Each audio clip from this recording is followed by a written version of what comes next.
Hello, this is Terry Ensberg. My quote for today is: People say I'm a skeptic, but I'm not so sure. Recently, I read an article from NPR, and I consider that to be a very reliable source. And the article claimed that, only speaking about plastics now, that of all the recycling that is done with plastics, only 10% goes anywhere but a landfill. So they're saying 90% of plastics that are recycled do not go into recycling. And I was flabbergasted by this because I would have said that I know that recycled stuff goes to be recycled.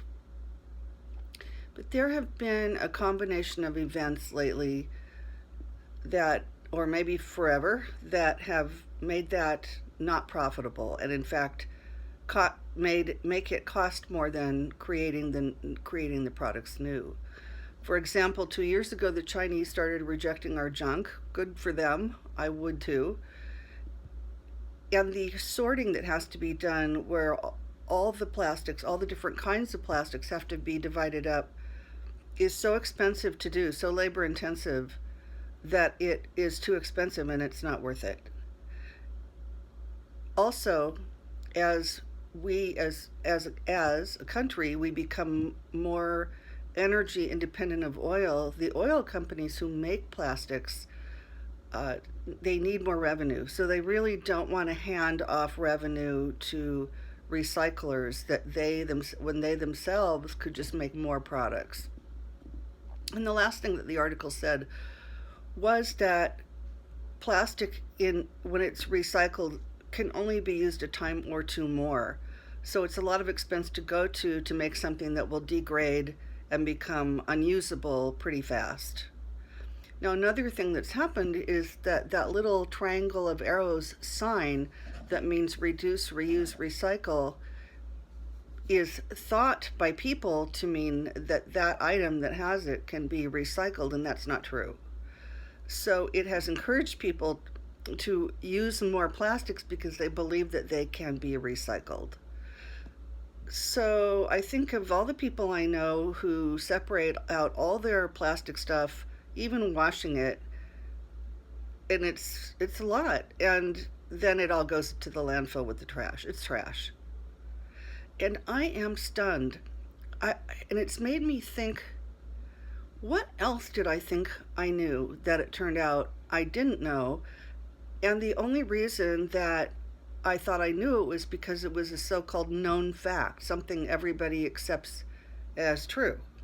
And it reminds me a little bit of when we thought fat was bad for us, and then it turned out it was not bad for us.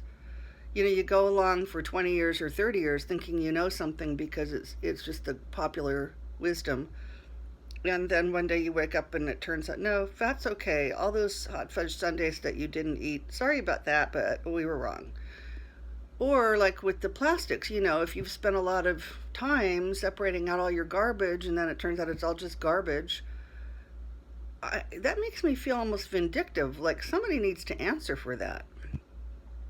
Now, you may say that one article doesn't prove anything, and what studies was this done based on, and how big were they, how well designed were they, how many households, how many companies. It appeared to be a nationwide conclusion that they were drawing. And I agree, before the whole country stops recycling plastic, that needs to be investigated. How serious is this? But the overarching principle for me is the same, which is, what do I actually know? Is exercise good for us? I mean, since I read that, in the back of my mind, I have been thinking of the things that I think I know, and it's very hard to come up with answers to that because they're so much a part of my mental landscape it's like pulling the figure out from the ground is very difficult. I can't separate out what I think I know from what I know I know. It reminds me of an old cartoon of two goldfish swimming around in a bowl. One of them says to the other one, "What's this thing called water everybody keeps talking about?" And I can't separate out things that I actually know based on real facts from popular wisdom, or even just my own wisdom. So if you're one of my grandchildren, think about how do you know what you know? What is it based on? Try to distinguish between things you assume you know from things you actually have information on, that you've actually read anything about. I don't know that I've ever really read anything about recycling before because I thought I knew. So this is my what I have learned from this article, and I hope that anybody who's young and watching this will learn from my mistakes. Thank you for listening to me. Bye.